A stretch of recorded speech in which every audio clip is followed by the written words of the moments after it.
The Galactic University of Velthar Prime was the oldest and most famous school in the known galaxy. Its beautiful towers made of crystal rose high into the purple sky. For 12,000 years, the smartest beings from over 400 different alien species had come here to learn. The university had seen many strange things in its long history. It had never seen anything quite like what walked through its doors on that particular morning. Her name was Maggie Cole. She was 23 years old. She came from a small blue planet called Earth. She was the first human ever allowed to study at Velthar Prime. Almost everyone thought it was a terrible idea. Professor Kethril watched her enter his classroom from his place at the front of the lecture hall. He was a Velmorian, a species that looked something like a giant silver beetle standing upright. His hard outer shell gleamed under the lights as his many eyes followed the human girl to her seat. She sat down near the back of the room between a group of Glorian hive minds and some Talaxian philosophers. She acted like she belonged there, which bothered him greatly. The Velmorians had been against letting humans join the Confederacy of Aligned Species from the very beginning. Earth was classified as a Category 7 death world, which was almost the most dangerous rating a planet could receive. Everything on that world seemed designed to kill its inhabitants. The gravity was crushing. The temperatures went from burning hot to freezing cold. Dangerous animals hunted in every corner. Tiny invisible creatures called bacteria waged constant war inside every living body. The fact that humans had not only survived on such a world but had actually built a civilization there was deeply disturbing to most galactic species. Professor Kethril began his lecture on the Van Trell theorem, which was the mathematical foundation that made faster-than-light travel possible. Every student in the room paid close attention, recording his words with their various devices and neural implants. Every student except Maggie Cole. She simply watched and listened, occasionally writing notes in a small paper book using a simple wooden stick with graphite inside it. Professor Kethril found this almost insulting. Here he was, sharing the accumulated wisdom of 1,000 generations, and this primitive creature was scribbling on dead trees with a rock. After the lecture ended, Maggie approached his desk. Up close, Professor Kethril noticed things about her that made his secondary hearts beat faster with instinctive fear. There were small scars on her hands, evidence of injuries that had healed. Her face was slightly uneven, suggesting bones that had once been broken and mended. These were the marks of a Deathworld survivor, signs that she had faced violence and pain and had continued living anyway. "Professor," she said, her words translated into his language by a small device near her throat, "I had a question about the Van Trell theorem." "Go ahead," he replied, expecting some simple request for clarification. In the third coefficient series, you assume that quantum entanglement decay happens at the same rate no matter where you are in space. But what if that's not true? If the decay rate changes based on how much gravity is nearby? Professor Kethril made a clicking sound with his mandibles that humans might understand as a dismissive laugh. The Van Trell theorem has been tested millions of times across the entire galaxy. If such a flaw existed, someone would have discovered it hundreds of years ago. Maggie smiled at him. It was a strange expression that involved showing her teeth, which she apparently meant as friendly rather than threatening. "Maybe. But I've been doing some calculations and I think I might have found something interesting. Would you mind if I presented an alternative approach during next week's seminar?" Professor Kethril agreed to her request. Did this mostly because he wanted to teach the young human a lesson about intellectual humility. Let her present her flawed theory in front of all the other students. She would fail publicly, and everyone would see the limits of Deathworld thinking. She would learn her place in the galactic order of things. He had no idea how wrong he was. Over the next few days, word spread through the university that a human was planning to challenge the Van Trell theorem. This was considered almost laughably arrogant by most of the academic community. The theorem had been the foundation of interstellar travel for 800 cycles. It was as close to a proven fact as anything in physics could be. The idea that some primitive newcomer from a death world could find a flaw in it was ridiculous. But curiosity was a powerful force among academics of all species. When the day of the seminar arrived, the room was packed far beyond its normal capacity. Professors from departments that had nothing to do with mathematics crowded in to watch. Students stood along the walls and sat in the aisles. Everyone wanted to see what would happen. Maggie Cole stood at the podium looking remarkably calm for someone about to humiliate herself in front of the greatest minds in the galaxy. She looked out at the sea of alien faces, some with mandibles, some with tentacles, some with no faces at all, in any way a human would recognize. "Thank you all for coming," she said. "I know what most of you are thinking. I'm about to embarrass myself. And maybe you're right. But I've always believed it's better to be wrong while trying than to be right by staying silent." She activated the holographic display system, and the air above her filled with glowing equations. But these were not the elegant flowing mathematics that the Confederacy had developed over thousands of years. These equations were different, were blunt and direct, almost aggressive in their simplicity. Several of the elder professors shifted uncomfortably at the sight of them. "I'm not here to say that the Van Trell theorem is wrong," Maggie continued. "Your ships get where they're going. The math works. But I believe it's not complete. There's a piece missing, something that everyone overlooked because they weren't looking for it." Professor Yemeth, a Talaxian whose body was covered in flexible tentacles, spoke up from the front row. "Young human, do you have any idea how arrogant that sounds? My species has been doing mathematics since before your ancestors climbed down from the trees. Are you seriously suggesting that we all missed something?" Maggie nodded. "Yes, I am. And I think I can prove it." She pulled up a new set of equations on the display. "How many of you have heard of the Kelleron constant problem?" The room went very quiet. Professor Cathrell felt his carapace grow slightly cold. The Kelleran constant problem was legendary among Velmorian academics. It was a tiny discrepancy in the energy calculations for faster-than-light travel, so small that it had no practical effect on anything. But it was there, and no one had ever been able to explain it. Countless brilliant minds had spent their entire careers trying to solve it. All of them had failed. Eventually, the problem had been written off as unsolvable, a mathematical curiosity that proved even the greatest civilizations had limits. "The Kelleron constant problem has been open for over 1,000 cycles," Maggie said, her voice steady and calm. "The smartest beings in the galaxy have tried and failed to solve it." She paused, looking out at her audience with those strange, round human eyes. "I solved it last Tuesday." The room erupted into chaos. The noise in the seminar room was deafening. Professor Yemeth's tentacles were thrashing wildly in what could only be described as outrage. The Glorian collective known as the Chorus had broken into a loud internal debate, its many linked minds buzzing with confusion. Several students simply got up and walked out, convinced they were witnessing some kind of elaborate prank. Professor Cathrell sat frozen in his seat, unable to process what he had just heard. Maggie Cole waited patiently at the podium for the chaos to die down. When it finally did, she spoke again. "I know how that sounds. Believe me, I do. A species that only figured out how to make fire a few thousand years ago claims to have solved a problem that defeated civilizations older than time itself. It sounds impossible. It sounds arrogant. Probably sounds insane." She gestured at the holographic display floating above her. "But mathematics doesn't care about who you are or where you come from. Doesn't care if you evolved on a paradise world or a death trap. The numbers either work or they don't. And I'm asking you, all of you, to look at my numbers and tell me if they work." Professor Cathrell found his voice at last. "This is absurd. The Kelleran constant problem has been studied by the greatest mathematical minds in galactic history. Kelleron Veth himself spent 300 cycles on it before he died. His students spent another 200. Generation after generation of geniuses have tried and failed. And you expect us to believe that you, a child by our standards, succeeded, where they all failed? I don't expect you to believe anything," Maggie replied calmly. "I expect you to check my work." She began writing equations on the holographic display, not typing them in, not letting the computer generate them. She drew them by hand, her fingers tracing symbols in the air with surprising speed and precision.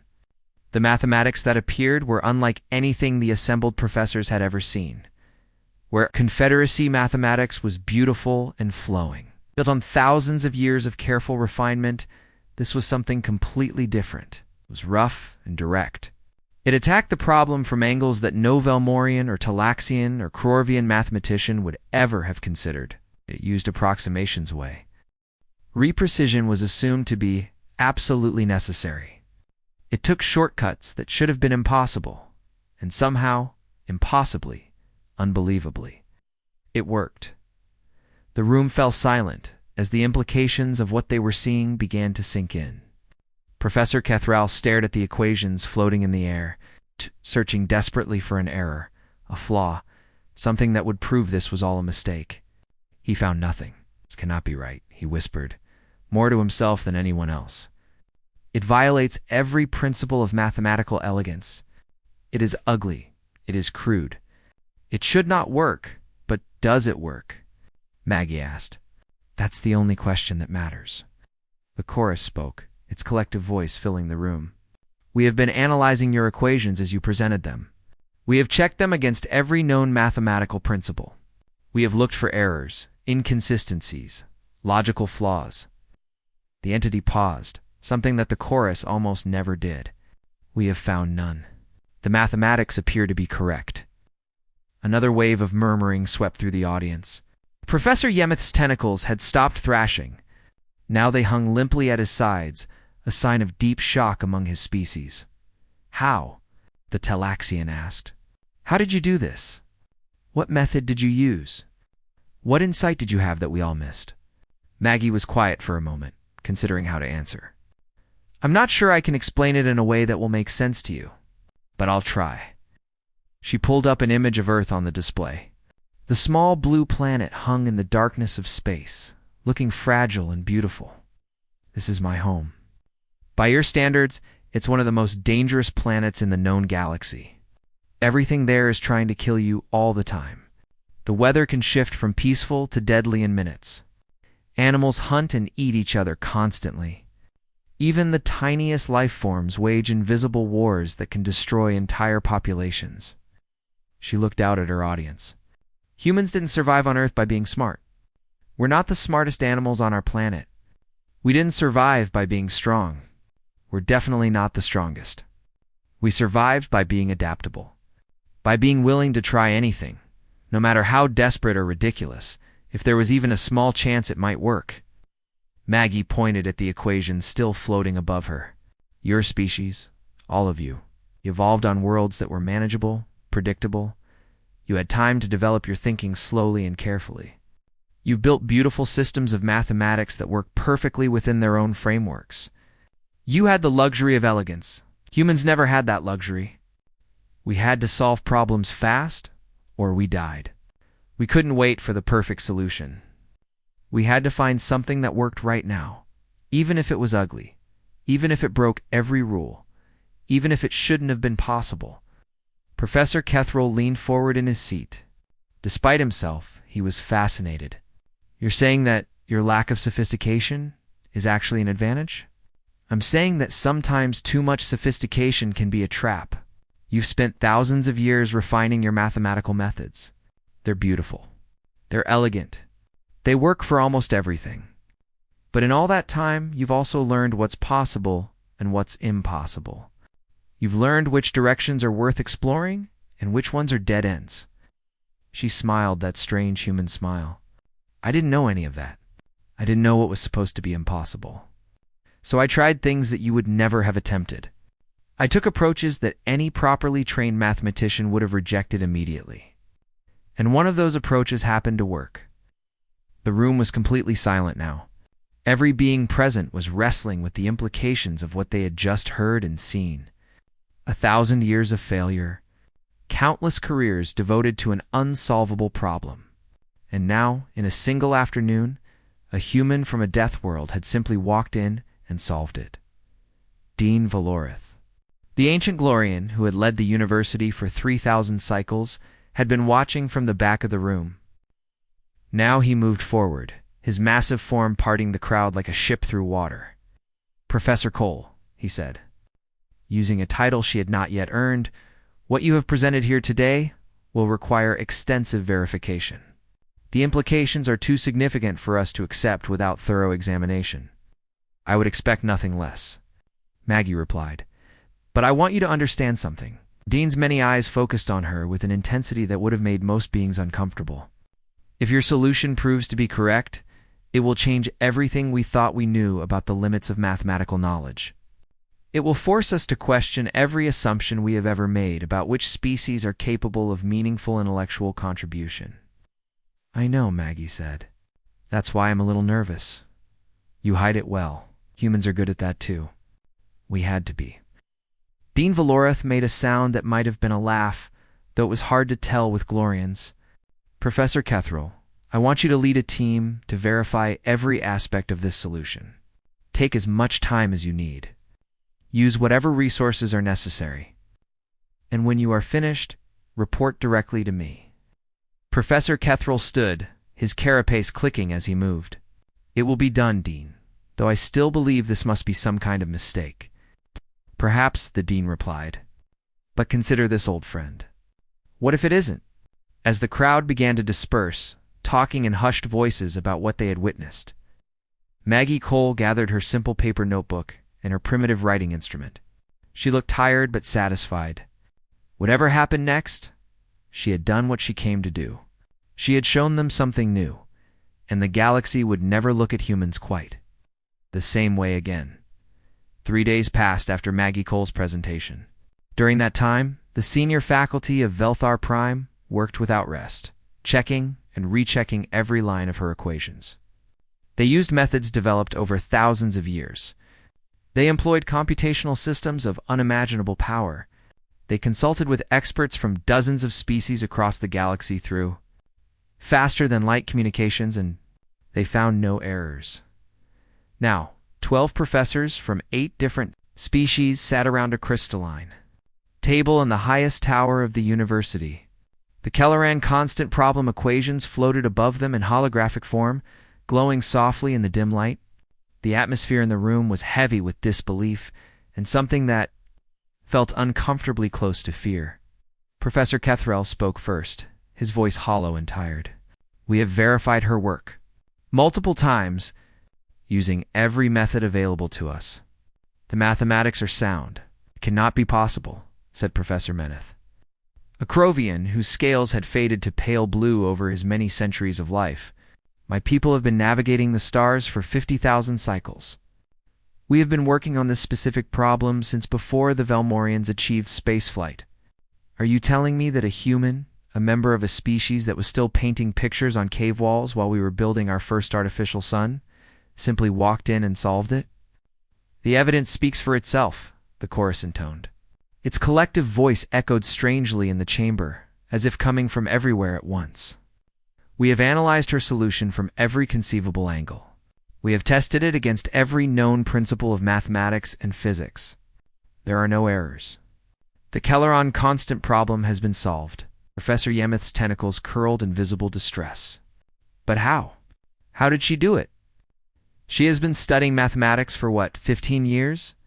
We have civilizations that have been studying it for 50,000. How could she possibly see something that all of us missed?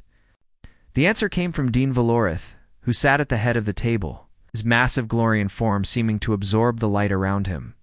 She did it because she thinks differently than we do. She had to. The professors turned to face the dean, who continued speaking in his slow, measured way. We have had thousands upon thousands of years to develop our mathematical traditions. Our approaches have been refined and optimized and made elegant. Every generation has built upon the work of those who came before, adding layers of sophistication and beauty. But in all that refinement, something may have been lost. He gestured at the equations floating above the table. In our pursuit of elegance, we may have closed off certain paths. We stopped looking in certain directions because we believed nothing useful lay there. We learned to recognize which approaches were promising and which were dead ends. And in learning this, we stopped trying anything that seemed too crude, too simple, too ugly. Professor Kethril's mandibles clicked slowly. You're saying that our sophistication became our weakness? I am saying that sometimes a fresh perspective is more valuable than centuries of accumulated expertise. The humans evolved on a world that tried to kill them every single day. They survived not by being elegant or refined, but by being adaptable. By trying everything until something worked. By refusing to accept that any problem was unsolvable. The dean's many eyes moved across the assembled professors. Maggie Cole looked at the Kelleran constant problem the way her ancestors looked at a predator that wanted to eat them. She did not have time to be elegant. She just needed to find a solution. Any solution? And in doing so, she tried approaches that we would never have considered. One of them happened to work. Implications of this were staggering. If human mathematics could solve the Kelleran constant problem, what else might it accomplish? What other mysteries that had been written off as unso? Vabel might suddenly yield to their brutally practical approach. We must inform the Confederacy Council, Professor Meneth said quietly. This has implications far beyond academic interest. If human mathematical methods can be applied to our other unsolved problems, to engineering challenges, to scientific questions we thought were beyond answering. The council has already been informed, Dean Valorith replied.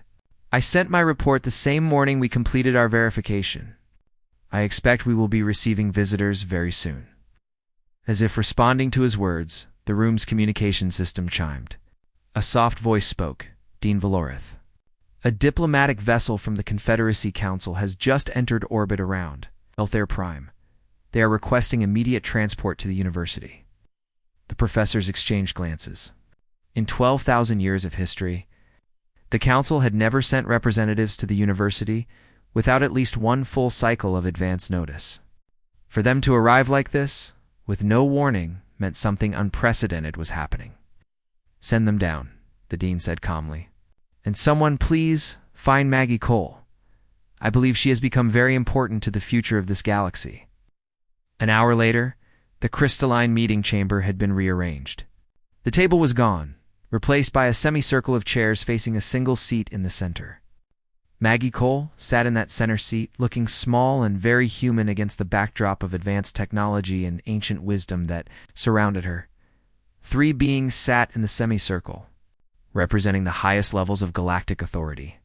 Counselor Vreth was a Krovian elder, his scales so old they had turned almost white. Counselor Elenth was a Velmorian, whose carapace bore the ceremonial markings of the diplomatic caste, patterns that indicated she had served the Confederacy for over 2,000 years. And Counselor Unity was a Glorian collective, a being composed of over 1,000 linked minds speaking with a single voice. Dean Valorith and Professor Kethrel stood to the side, diververs rather than participants.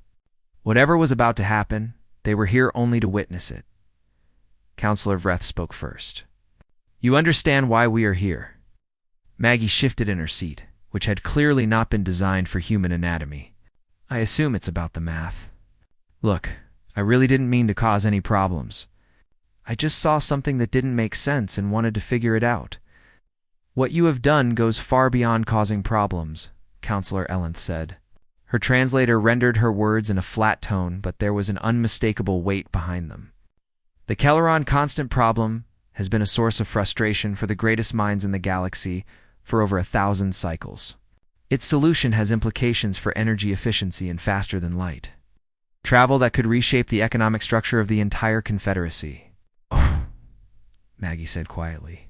I hadn't really thought about that part. Counselor Unity leaned forward, its collective attention focused entirely on the young human before it. We have studied your species since first contact. Your world is classified as a Category 7 death world. Your evolutionary history is a long story of survival against impossible odds. Tell us, Maggie Cole, how does a species from such a hostile environment produce individuals capable of solving problems that have defeated the combined intellect of hundreds of civilizations? Maggie was silent for a long moment, considering how to answer a question that even she did not fully understand. I'm not sure I can explain it perfectly, she finally said, but I can try. The fate of a galaxy hung on what she would say next. Maggie stood up from her uncomfortable chair and began to pace. It was a nervous habit that made the three counselors visibly uncomfortable. Among most galactic species, moving around during a formal meeting was considered extremely rude. But Maggie was human, and humans thought better when they moved. On Earth, she began, we have a saying, necessity is the mother of invention. When you are constantly facing death, you don't have time to worry about elegance or tradition or doing things the proper way. You just need solutions that work, right now, today, or you won't live to see tomorrow. She stopped pacing and faced the counselors directly. Your species, all of you, evolved on worlds that were manageable, predictable, safe, at least compared to Earth. You had time to develop slowly, to think carefully, to refine your approaches over thousands of generations. You've built beautiful systems of thought that work perfectly within their own frameworks. You had the luxury of patience. But humans never had that luxury, she continued. We had to adapt constantly. We had to try new things, fail, try again, fail again, and keep trying until something worked. We developed a tolerance for ugly solutions because ugly solutions kept us alive when beautiful ones weren't available. She pulled up a holographic image of Earth, the small blue planet floating in the darkness between the counselors. Look at this world. It seems peaceful from up here, but down on the surface, everything is fighting everything else all the time. Animals eat other animals. Plants compete for sunlight. Even the tiny creatures inside our bodies are in constant war with each other. Every single day is a struggle. Every meal could be your last. Counselor Vreth's pale scales shifted slightly. You're saying that constant danger made your species better at solving problems? Not better, Maggie said carefully. Different. We think in ways that you don't. We're willing to try approaches that seem stupid or impossible, because sometimes those stupid, impossible approaches are the only ones that work. We don't have the patience for elegance. We need results. She pointed at herself. I didn't solve the Kelleron constant problem because I'm smarter than your greatest mathematicians. I'm definitely not. I solved it because I didn't know it was supposed to be unsolvable. I didn't know which approaches had already been tried and rejected. I just saw a problem and started throwing ideas at it until one of them stuck. Counselor Ellen's carapace made a clicking sound that indicated deep thought. You're describing a form of intellectual recklessness, an approach that ignores accumulated wisdom in favor of random experimentation. That's one way to put it, Maggie agreed. Another way is to say that we're not afraid to be wrong. In your civilizations, being wrong seems to be something shameful. In human culture, being wrong is just the first step toward being right. We fail constantly. We fail at everything. And then we learn from our failures and try again. She walked closer to the counselors. Close enough that they could see the scars on her hands, the slight unevenness of her features. Do you know how many times humans tried to fly before we succeeded? Thousands. Hundreds of thousands if you count all the failed attempts that were never recorded. People died trying to fly. They jumped off cliffs and buildings with wings strapped to their arms. They crashed and burned and broke every bone in their bodies. And then, one day, someone figured it out. That is insane, Counselor Unity said, its collective voice carrying a tone of genuine bewilderment. Why would any species persist in something so dangerous after so many failures? Maggie smiled, that strange human expression that still made alien beings uncomfortable. Because we wanted to fly? Because we refused to accept that it couldn't be done? Because giving up isn't really in our nature? She turned and walked back to the floating image of Earth. Every advancement my species has ever made came from someone refusing to accept limitations. Someone looking at a problem that everyone said was impossible and saying, "Let me try anyway." Most of the time, they failed. But every now and then, one of them succeeded. And that success changed everything. The three counselors exchanged glances, communicating in ways that humans could not perceive. Finally, Counselor Vreth spoke again. Maggie Cole, the Confederacy has a problem. Or rather, it has many problems. Thousands of unsolved questions have accumulated over the millennia. Mathematical mysteries, scientific paradoxes, engineering challenges that we long ago decided were impossible. We accepted these limitations because we had no choice. He leaned forward, his ancient eyes fixed on the young human before him. Now we find ourselves wondering, how many of these impossible problems might not be impossible at all? How many might yield to the kind of reckless, desperate, inelegant thinking that your species seems to specialize in? Maggie felt the weight of what was being implied. You want me to solve more problems? We want humanity to solve more problems, Counselor Ellenth corrected. You have shown that your species possesses something that the rest of the galaxy lacks. A willingness to try things that should not work. A tolerance for ugly solutions. A kind of cognitive recklessness that, against all logic, seems to produce results. We are proposing a partnership, Counselor Unity added. Humanity would be given access to our accumulated, unsolvable problems. Every mystery that our civilizations have given up on, in exchange you would share your solutions with the Confederacy. Maggie was silent for a long moment. She thought about her professors back on Earth, who had laughed when she applied for the exchange program at Velthar Prime. She thought about her parents, who had worried she was reaching too far, dreaming too big. She thought about all the humans throughout history who had refused to accept that something couldn't be done. I can't speak for all of humanity, she finally said. I'm just a graduate student. I don't have tea. He authorizated him to make deals on behalf of my entire species. We understand, Counselor Vreth said.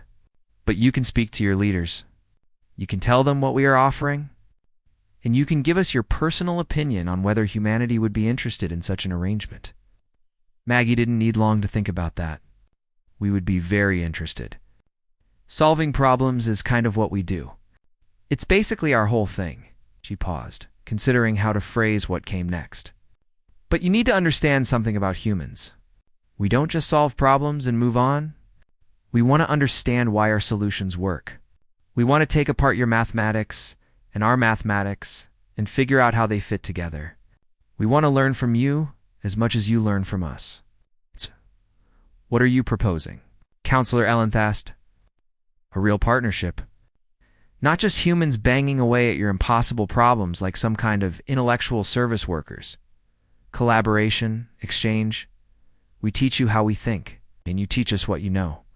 Together, we might be able to accomplish things that neither of us could do alone. The counselors exchanged more unspoken communication. When they finished, Counselor Unity spoke for all of them. This is not what we expected when we came here today. We expected to find a single brilliant individual, an exception to the general rule of human primitiveness. Instead, we find a representative of a species that may be far more significant than anyone realized. Humans are full of surprises, Maggie said. It's one of our better qualities. Counselor Vreth made a sound that might have been a laugh, though it was hard to tell with Corvians. Very well, Maggie Cole. We will take your proposal to the full council. We will contact your world's leaders, and we will begin the process of establishing this partnership you describe. He stood, his ancient body creaking with the effort. But I want you to know something. Whatever happens next, whatever comes of this partnership, it began here. In this room, with you. History will remember this day, and it will remember your name. Maggie felt a chill run down her spine. She was 23 years old, a graduate student from a backwater planet, and she had just changed the course of galactic civilization. No pressure, she said quietly, and despite the gravity of the moment. Everyone in the room laughed. 5 standard cycles had passed since Maggie Cole solved the Kelleran constant problem. In that time, the Galactic University of Velthar Prime had changed in ways that would have seemed impossible. It's just a few years before, where once humans had been a curiosity, a single exchange student from a dangerous backwater world. Now, they made up nearly 5% of the student body. Young men and women from Earth walked the crystal corridors, alongside beings from species that had been traveling between stars, when humanity's ancestors were still learning to walk upright. A new department had been established in the 3rd cycle, officially called the Department of Alternative Problem-Solving Methods. Everyone simply called it the Human Methods Department. Professor Kethrel stood at the window of his office, watching a group of mixed-species students debate in the courtyard below. A young human man named Pete Santos was drawing diagrams in the air with quick, confident gestures. A Talaxian professor and 2 Velmorian. Students watched him with expressions that ranged from confusion to reluctant admiration. Something that would have been unthinkable 5 cycles ago was now an everyday occurrence. "You look thoughtful," Maggie said, entering his office without knocking. She had earned that privilege. As the founding professor of the Human Methods Department, She now technically outranked her former teacher. The universe had a strange sense of humor sometimes. I was thinking about the Corvalin Bridge, Kethril replied, still gazing out the window. My people spent 2,000 cycles trying to build a stable wormhole network between our home system and the galactic core. We eventually concluded it was impossible because of gravitational instabilities that we could not solve. And now? One of your students proposed a solution last week. Danny Park. I believe his name is... His approach was, in his own words, like surfing a wave instead of trying to stop the ocean. Our engineering teams are calling it revolutionary. Maggie smiled warmly. Danny is brilliant. Terrible at writing formal mathematical proofs, but he has this intuition for complex systems that defies explanation. He just looks at something and sees how it works, like it's the most obvious thing in the world. Kethril's mandibles clicked in what Maggie had learned to recognize as rueful laughter. 5 cycles ago, I would have dismissed such intuition as unscientific nonsense. A feeling is not mathematics. A guess is not a proof. Now I realize that it is simply a different kind of thinking. One that my people are not equipped to understand fully, but one that we can benefit from enormously. He turned away from the window to face her directly. Do you know how many supposedly unsolvable problems have been solved since your species joined the Confederacy? 47. In just 5 cycles, problems that had accumulated over tens of thousands of years, written off as impossible, suddenly yielding to human methods. We're not doing it alone, Maggie pointed out. Most of those solutions came from collaboration. Humans provide the initial insight, the weird approach that nobody else would try. Then, other species refine it, make it practical, turn it into something that actually works in the real world. It's not about humans being better than everyone else. It's about us being different in a way that fills a gap. That is a very diplomatic way of putting it, Kethril observed. I'm a professor now. I have to be diplomatic. Outside in the courtyard, Pete Santos's debate had concluded. He was now sketching something entirely new. His audience having grown to include several Krovian observers who had wandered over to see what the commotion was about. Whatever he was proposing seemed to excite them greatly. I spoke with the council yesterday, Maggie said, her tone becoming more serious. They're concerned about the pace of change. Some of the elder species are finding it difficult to adjust to having so many long-standing assumptions overturned so quickly. Kethril nodded slowly. Change is always difficult for ancient civilizations. We have had so long to become set in our ways, to believe that what we know is complete. The Corvians in particular are struggling. Their entire sense of identity was built on the assumption that their long history gave them advantages that younger species could never match. Now, a species that was banging rocks, together when they built their first starship, is solving problems they couldn't crack in 50,000 years. Indeed, it is humbling. Some of my colleagues find it humiliating, though they would never admit it. Maggie walked to the window and stood beside her former professor. We need to be careful. Humans have a tendency to push too hard, too fast. We see a problem and we want to solve it immediately without thinking about the consequences. We're good at breaking through barriers, but we're not always good at managing what happens after we're through. Is that your Deathworld pragmatism speaking? It's speaking from experience. Back on Earth, we have countless examples of solving one problem and creating 10 new ones. We figured out how to split atoms and almost destroyed ourselves. We connected the whole world through computers and created new ways to spread lies and hatred.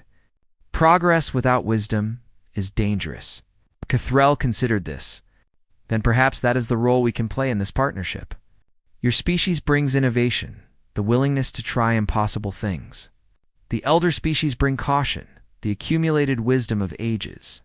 Together, we might actually make progress without destroying ourselves in the process. That's the hope, Maggie agreed. A chime from Kethril's communication terminal interrupted their conversation. He activated it to find Dean Valorith's face filling the display. The ancient Glorian's many eyes focused with unusual intensity. Professor Kethril. Professor Cole, I apologize for the interruption. but we have a situation that requires your immediate attention. Ow. What kind of situation? Maggie asked. The archival collective has just finished decrypting a message from the precursor relics in the Outer Territories. The message contains a mathematical proof that was created over 1,000,000 years ago by a civilization so ancient that they predate the Confederacy itself. Our analysts have been working on it for 3 days and cannot understand what it describes. Cathrell felt his carapace grow cold. The precursor relics were considered sacred by most galactic civilizations. They were the remnants of beings so powerful and so ancient that they seemed more like gods than mortals. Their mathematics had always been completely impenetrable, assumed to be forever beyond the comprehension of any existing species. You want us to look at it? Maggie said. It was not a question. The Council believes that if any minds in the galaxy can decode precursor mathematics, it would be a collaboration between human intuition and Confederacy expertise. The fresh perspective of a Deathworld species combined with the accumulated knowledge of 100 civilizations. Maggie turned to Cathrell. What do you think, Professor? Ready to try the impossible again? The old Velmorian's mandibles clicked in what was definitely amusement this time. If you had asked me 5 cycles ago whether I would spend my final years working alongside a human to decipher the secrets of beings who were ancient when my species first crawled from the oceans of our homeworld, I would have had you removed from my classroom for making jokes. He straightened his carapace. A gesture that Maggie had learned indicated determination, but I have learned much since then, including this. When a human says something is possible, it is unwise to assume they are wrong. Out. He activated his terminal. Dean Valorth, we will review the precursor data immediately. Please have it transferred to my office. As the Dean acknowledged the request and ended the communication, Maggie pulled up a chair that had been designed for human anatomy. Installed in Cathrell's office several cycles ago as a sign of their ongoing collaboration. You know, she said, settling into the seat when I first came to this university, I just wanted to learn. I never expected to end up changing how the entire galaxy thinks about mathematics and problem solving. And yet here we are, Cathrell replied. A Deathworlder and an ancient academic, preparing to unlock the secrets of beings who predate recorded history. The universe is full of surprises. It certainly is. Now, shall we see what the precursors have to teach us? Maggie grinned, that strange human expression that Cathrell had finally learned to interpret as excitement rather than threat. Let's do this. And together, the human and the Velmorian began to work, bridging the gap between species, between philosophies, between ways of understanding reality itself. Outside, the crystal towers of Velthar Prime caught the light of the purple sunset, as they had for 12,000 years. But for the first time in all those ages, something truly new was happening. The galaxy was learning to think in new ways, to approach old problems with fresh eyes, to accept that wisdom could come from unexpected places. And it had all started with a single human student, who had the courage to challenge a 1,000-year-old assumption the universe would never be quite the same again. And somewhere in the vast darkness between the stars, the ancient precursors, wherever they had gone, might just be smiling.